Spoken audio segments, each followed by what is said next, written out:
Hello and welcome, my name is Lunami and today we're going to break down CADOR'S war cry into a shield path and into a weakness path. So let's dive right into CADOR'S war cry. What is CADOR'S war cry? Well, CADOR'S war cry slows enemies for 2 seconds and interrupts nearby attacking enemies. The slow affects enemies immediately. You do not need to interrupt their attack to apply this effect, while an interrupt works like you stop their attack. So you always need to be making sure that the enemy is always attacking when you use Q, or unless you're going to use it as a general peel, then you can use Q to just try and slow down the enemy. CADOR'S war cry only affects the area around CADOR. So if your Ashling's miles away from CADOR, well, CADOR'S war cry is not going to go off by Ashling. Also remember that Gigantic uses a skill queuing system, so you will have to place CADOR down first, like so, and then Q after. And that's the only way of getting your Q off with CADOR, unless you want to use CADOR directly on top of you. But if CADOR's over there and you get attacked over here, you're going to actually have to summon CADOR back here with right mouse button and then Q. So now talking about how you really want to be using CADOR'S war cry. So CADOR'S war cry is more of a peel tool, so you want to be using it to slow down enemies, catch enemies, peel for your team, help your team get away. Because CADOR works as a really good blocking tool, so you won't be able to run through CADOR, as you can kind of see. You kind of get stuck. So if you more or less drop CADOR just behind you, so what you want to do is just pretty much run, drop CADOR, you can run past him like so, he'll get stuck behind the enemy, and then you can Q on the enemy, and then this slow down the enemy a lot more, so they won't be able to catch you or your team as you've slowed them down. When it comes to interrupting attacks, you basically want to look for the attack Q on the enemy. Each hero gives basically a kind of way. You won't be able to stop range attacks unless you're on top of the actual ranged hero, because their bullets will still be able to hit you. You will not be able to stop bullets and stuff like that, just general. But for more melee heroes, it works well. So you'll be able to stop most of the skills like trips, out and left mouse button combo that are completely shut down, stuff like that. So for placement of this, you basically want to have CADOR more or less hugging the enemy in this kind of situation. Unless you're trying to get away from an enemy, then you want to be calling CADOR back on top of you. Otherwise, you're not going to benefit from it. And Gigantic uses a queuing system, so it will take some time before CADOR does what he wants to do. So if I summon CADOR down there and then hit Q up here, he won't activate his Q up here. He'll activate it down there once he's finished his left mouse button. So Q, see, I hit Q ages ago on that, but it didn't activate because of the queuing. So let's dive right into the upgrades, starting off with Chastise. When casting Chastise, it informs a cripple. This stops the enemy from basically jumping, using super jumps, running really fast. It's more of an extreme slow with some CC on top, but this is really nice. But the only problem with this, you need to interrupt enemies' attacks. So you practically need to understand animations and see how animations flow.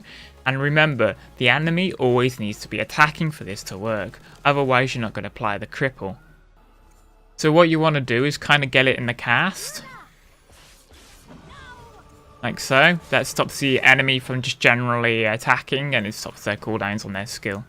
So when it comes to cripples, you always want to be looking out for sound cues, as well as skill cues or animation cues for the effects of the hero. You can pretty much stop every attack with an interrupt, even orbs. But it doesn't work on creatures, so always remember you can only interrupt a hero picking up the orb, you can't interrupt a creature picking up the orb.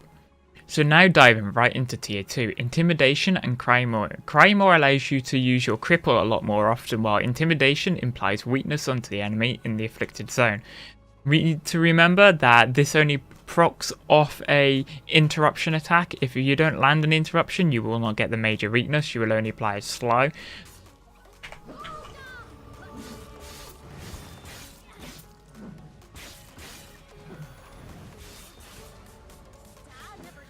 And moving into the right side, so Spectral Barrier. This changes the skill to a projectile barrier that stops projectiles from coming in and allowing projectiles to travel out. This works for both enemies and allies. So if an enemy is inside the shield, projectiles will go directly through the shield and they will just attack anything and hit everything. The skill no longer interrupts, just a heads up on that.